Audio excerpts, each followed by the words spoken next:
ସାଙ୍ଗମାନେ ନମସ୍କାର, ଜୟ ଜଗନ୍ନାଥ। ମୁଁ ପ୍ରିୟଙ୍କା ଆପଣମାନଙ୍କୁ ସ୍ୱାଗତ କରୁଛି ଆଜିର ଏହି କ୍ଲାସ୍ରେ। ଆଜି ଆମେ 2018ରେ ପଢ଼ିଥିବା OTET ପେପର୍ 1ର EVS କ୍ୱେଶ୍ଚନ୍ କିଛି ଡିସ୍କସନ୍ କରିବାକୁ ଯାଉଛେ। ଯଦି ଆପଣ ନୂଆ ଅଛନ୍ତି ତାହେଲେ ସବସ୍କ୍ରାଇବ୍ କରିକି ଅଲ୍ ନୋଟିଫିକେସନ୍କୁ ଅନ୍ କରିଦେବେ। ଠିକ୍ ଅଛି। ଆଉ ଯଦି ଆପଣ ପୂର୍ବ ଭିଡ଼ିଓକୁ ଦେଖିନାହାନ୍ତି ନିଶ୍ଚିତ ଭାବେ ଦେଖନ୍ତୁ, ଯେଉଁଥିରେ କି ଆପଣଙ୍କର ବହୁତ ହି ବେନିଫିଟ୍ ହେବ। ଚାଲନ୍ତୁ କାଳ ବିଳମ୍ବ ନ କରିକି ଆଜିର ସେସନ୍ଟି ଷ୍ଟାର୍ଟ କରିବା। ଦେଖନ୍ତୁ କ'ଣ କହିଛି। ଇତିହାସ ଶିକ୍ଷାଦାନ ନିମନ୍ତେ ପ୍ରାଥମିକ ସ୍ତରରେ କେଉଁ ପଦ୍ଧତିଟି ଅଧିକ ଉପଯୋଗୀ ଅଟେ? ଯେତେବେଳେ ଆପଣ ଛୋଟ ପିଲାମାନଙ୍କୁ ପଢ଼େଇବେ ଇତିହାସ, କେଉଁ ପଦ୍ଧତିରେ ପଢ଼େଇବେ? ପର୍ଯ୍ୟବେକ୍ଷଣ ପଦ୍ଧତିରେ, ନା ଗଳ୍ପ କଥନ ପଦ୍ଧତିରେ, ନା ପ୍ରଦର୍ଶନ ପଦ୍ଧତିରେ, ନା ପ୍ରକଳ୍ପ ପଦ୍ଧତିରେ? ଦେଖନ୍ତୁ, ପିଲାମାନଙ୍କୁ ଗପ ଶୁଣିବାକୁ ବହୁତ ଭଲ ଲାଗେ। ଆଉ ଇତିହାସ କଥା କହିବେ ମାନେ ଜଣେ ରାଜା ଥିଲେ, ତାଙ୍କର ଏମିତି ଥିଲେ ସେମିତି ଥିଲେ, ଆପଣ ଯଦି କହିବେ ତାକୁ ଭଲ ଲାଗିବ। ତେଣୁକରି ଆପଣ କେଉଁ ମେଥଡ଼ରେ ପଢ଼େଇବେ? ନା ଗଳ୍ପ କଥନ ପଦ୍ଧତିରେ। ତାହେଲେ କେଉଁଟା ହେଲା answer? Option number C. Next କ୍ୱେଶ୍ଚନକୁ ଯିବା।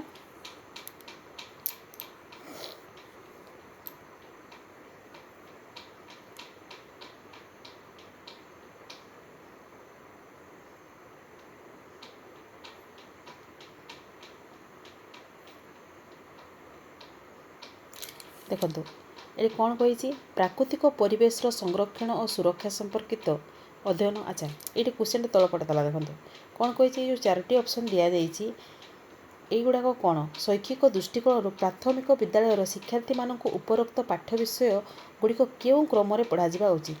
ଯେତେବେଳେ ଆପଣ ଛୋଟ ପିଲାମାନଙ୍କୁ ପଢ଼େଇବେ, ପ୍ରାଥମିକ ବିଦ୍ୟାଳୟର ପିଲାମାନଙ୍କୁ କେଉଁ ଆକାରରେ ପଢ଼େଇବେ ଆପଣ? ଠିକ୍ ଅଛି। ପ୍ରଥମେ ଆପଣ କ'ଣ କରିବେ?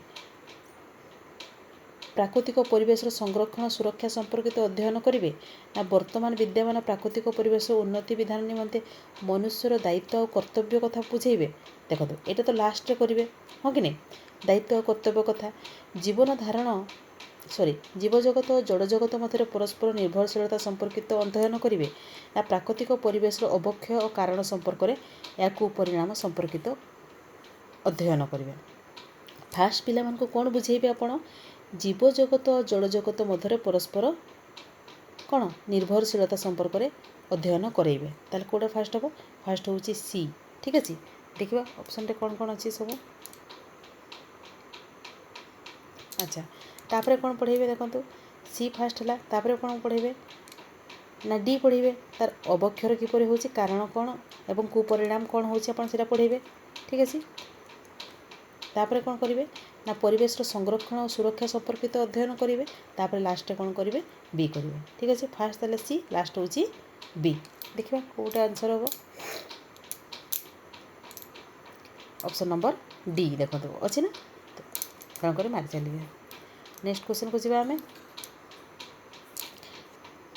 ନିମ୍ନ ବନ୍ଧନୀ ମଧ୍ୟରେ ଦିଆଯାଇଥିବା ପ୍ରଶ୍ନଟି କେଉଁ ପ୍ରକାରର?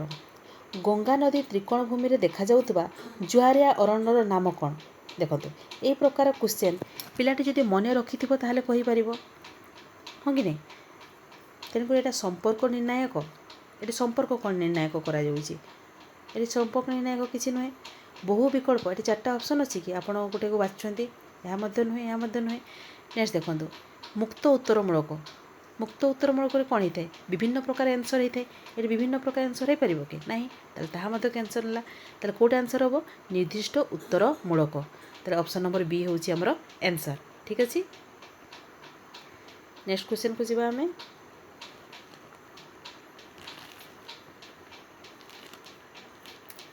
ବ୍ରିଟାନିକା ଭାଷାକୋଷ ଅନୁଯାୟୀ କେଉଁ ବିଷୟଟି ସାମାଜିକ ବିଜ୍ଞାନର ପରିସରଭୁକ୍ତ ନୁହେଁ ବୋଲି କହିଛି? ଦେଖନ୍ତୁ, କେଉଁଟା ସାମାଜିକ ବିଜ୍ଞାନରେ ନଥାଏ? ଆମର ଇକୋନୋମିକ୍ସ, ଜିଓଗ୍ରାଫି, ପଲିଟିକାଲ ସାଇନ୍ସ ତ ରହିଥାଏ, କିନ୍ତୁ ଏନିମଲ୍ ସାଇକୋଲୋଜି ଏହା ରହିଥାଏ କି? ରହି ନଥାଏ। ତେଣୁକରି କେଉଁଟା ଆନ୍ସର୍ ହେବ?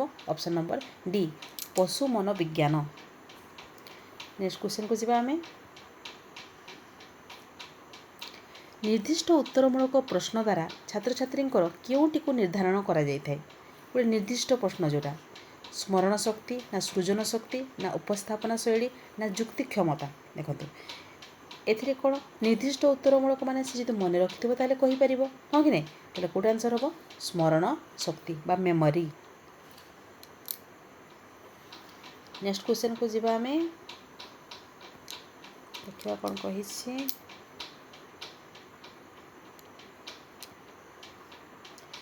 केउटी परिवेश शिक्षण पद्धति नुहे गई पर्यवेक्षण पद्धति विश्लेषण पद्धति सिद्धांतिकरण पद्धति अनुमान पद्धति देखो आपण के अनुमान के करेंगे कि करेंगे ना एगुड़ा तो होता है पर्यवेक्षण पद्धति सिद्धांतिकरण विश्लेषण ये तीनोटी होता है किंतु कौट आंसर हम ऑप्शन नंबर डी अनुमान माध्यम हो पारि न थाए अनुमान आप जहाँ कहीदेवे कि हाँ कौटी कौ पशु देखा जाते आप अलग अलग कहीदेले हम ना ताले ऑप्शन नंबर डी हूँ आमर आंसर। नेक्स्ट क्वेश्चन को जीवा हमें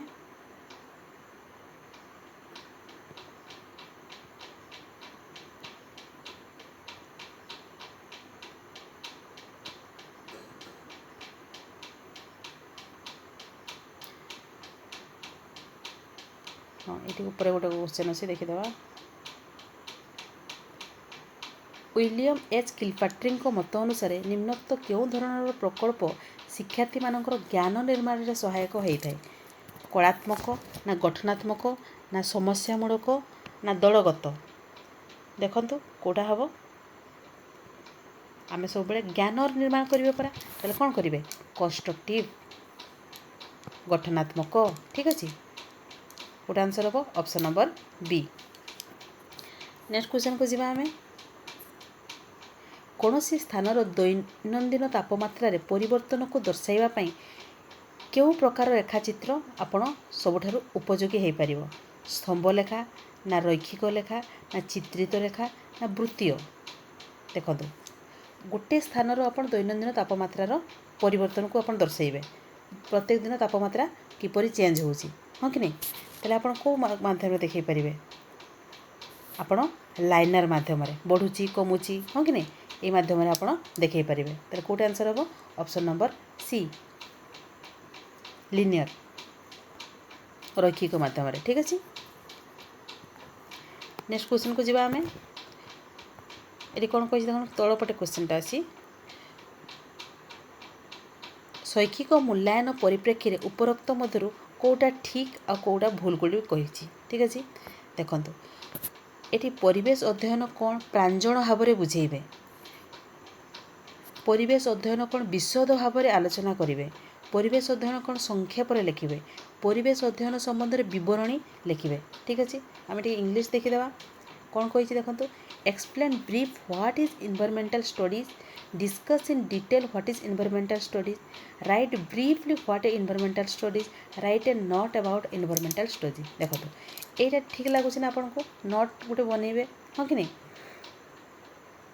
आउ कौन कौटा ठीक लगुच देखो discuss in detail what is the environmental study ये दुटा ठीक अच्छे किंतु देखो ये ब्रीफली एक्सप्लेन करूँ ताले कौटा आंसर यहाँ ये दुटा भूल अच्छी तो आंसर कौटा हम ऑप्शन नंबर ए ठीक अच्छे।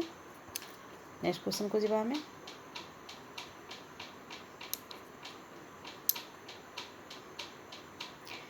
मानवीकृत परीक्षणर क्यों लक्षणटी परीक्षण लब्धांक मानकर सुसंगति को सूचित करे बोली कही है बा कौन कही देखो ये इंग्लिश देखले आप जानी पकेबे कंसिस्टेंसी ऑफ जोटा मेजर ताको आम कौन कही था रिलेबिलिटी कही था आम जाने कौड़ा आंसर हम ताने ऑप्शन नंबर बी आ इंटेंडेंट टू मेजर जो लिखाई ताले आप वैलिडिटी करदेवे तो कौड़ा आंसर है ऑप्शन नंबर बी मन रखिए ये जो गोटे क्वेश्चन सियर आसी था